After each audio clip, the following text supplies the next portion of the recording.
John Franklin. Today we're talking about dealing with deaths in the family. This is a particularly tragic case of a woman from Southie dealing with the death of her 4 of her 10 children. 3 of them died violently and 1 died 3 weeks after birth in battling sickness. So tell me a little about yourself, Helen. I used to live in Southie with my children. I am divorced despite the fact that I am a Catholic. I was in an abusive relationship with my children's father, which I dealt with for many years. However, the last straw was when he failed to show up for my son Patrick's funeral. It must have been hard living in those conditions, huh?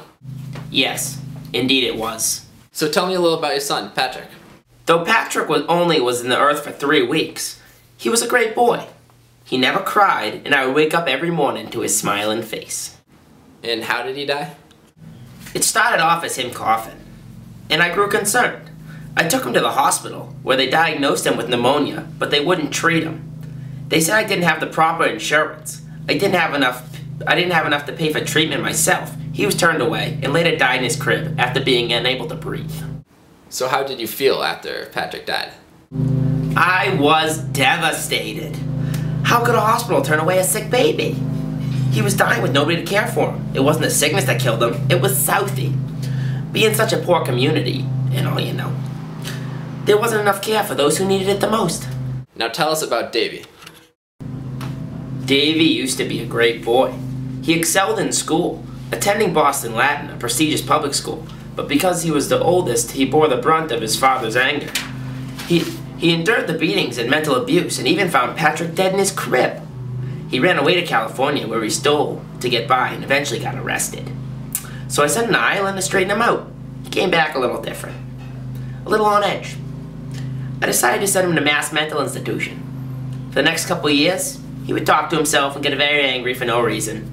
He had many, many angry fights with me. When Ma sent me to the hospital, I was really angry. I didn't belong there, and I was locked up like an animal.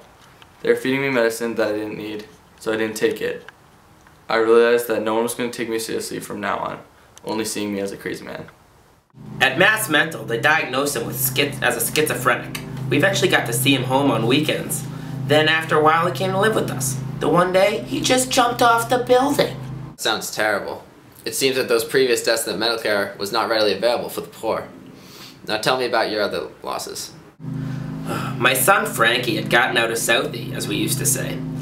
He had been an excellent boxer, and used this escape route.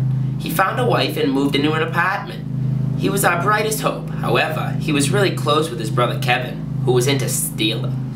He got caught up in a robbery attempt of an armored car, and it was shot. The killer got away, but I spent many years in vain searching for him.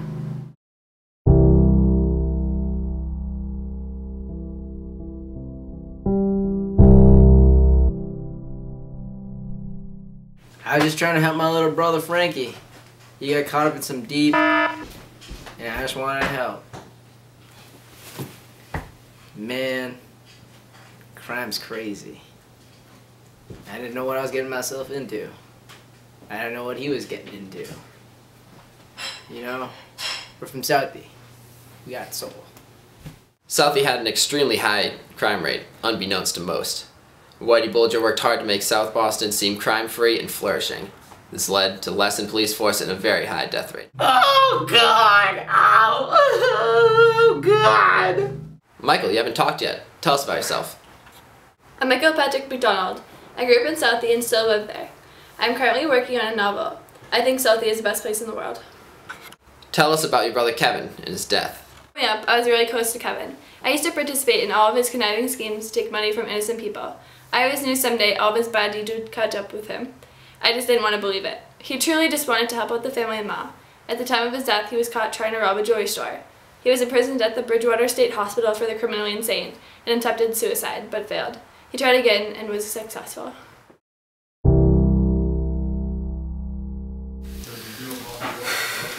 My family was so poor, and I just wanted to help. So I started stealing. I started out small, but it grew and grew. After I got arrested, I just couldn't face my mom. The guilt still loomed over me from Frankie's death. I just couldn't bear to see my mother's disappointed face. I'm so sad. After all of these deaths, how have you moved on? I moved out to Montana to escape the dangers of Southie. I could not bear to live in the place with the memories of all my children's deaths.